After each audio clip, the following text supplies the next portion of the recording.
Listen. Guillaume Cromer, et mon signe distinctif, c'est que j'adore traverser les montagnes à pied tout seul pendant 10-15 jours. En 2 mots, l'ingénierie touristique, pour moi, c'est du consulting un peu plus, quoi. C'est qu'on va plus loin en fait que simplement faire du conseil un peu lambda.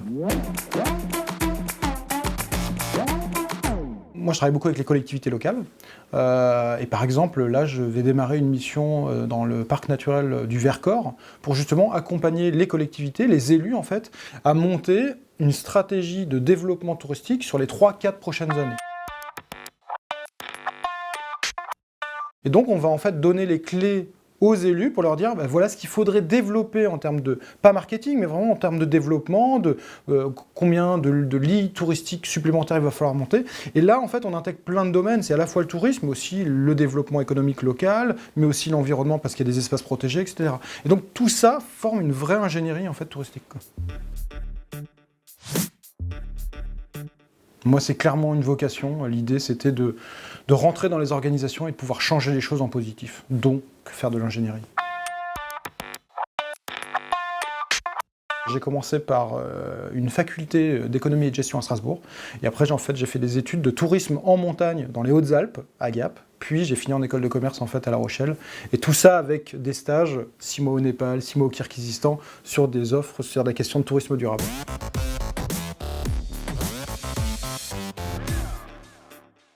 Complexe parce que c'est très large au final comme sujet, c'est très vague, et donc ils savent pas trop où ils vont mettre les pieds, parce que c'est pas vraiment un métier pour eux, plutôt un métier d'ancien en fait qui finit sa carrière. Donc il y en a peu qui viennent quand même sur le métier de l'ingénierie au départ, quoi. Pour moi, les pros, ils ont un vrai rôle de transmission, parce qu'il y a des choses qui ont été faites historiquement, et justement, il faut améliorer et transmettre ça en fait aux plus jeunes pour comprendre en fait les bases de l'ingénierie, savoir comment travailler avec certains publics, avec certains clients, etc.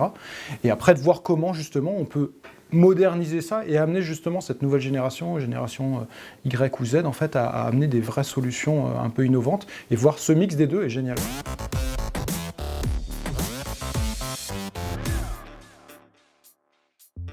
Des études forcément, mais moi je suis pas trop dans l'idée d'aller forcément faire des études longues en fait. Je pense que c'est très bien de, en gros, faire des études d'économie, ça peut être plein de sujets au final, de géographie, de tourisme, et après limite se barrer en fait pendant un peu de temps pour aller se nourrir, et parce qu'en fait aller voir ce qui se passe ailleurs pour avoir une vraie curiosité, parce que pour moi la curiosité est un élément fort en fait de l'ingénierie derrière.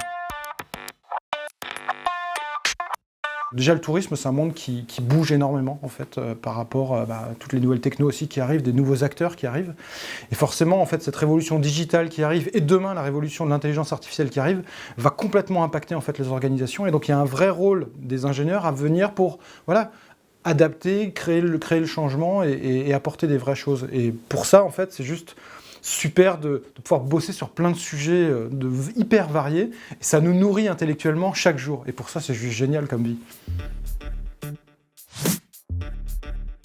Restez curieux, restez ouvert, allez vous nourrir en fait des deux choses qui ne sont pas forcément liées au tourisme, mais justement qui vont vous permettre de donner des idées pour les apporter après dans le tourisme. Et pour ça, il faut vraiment rester ouvert et curieux tout le temps.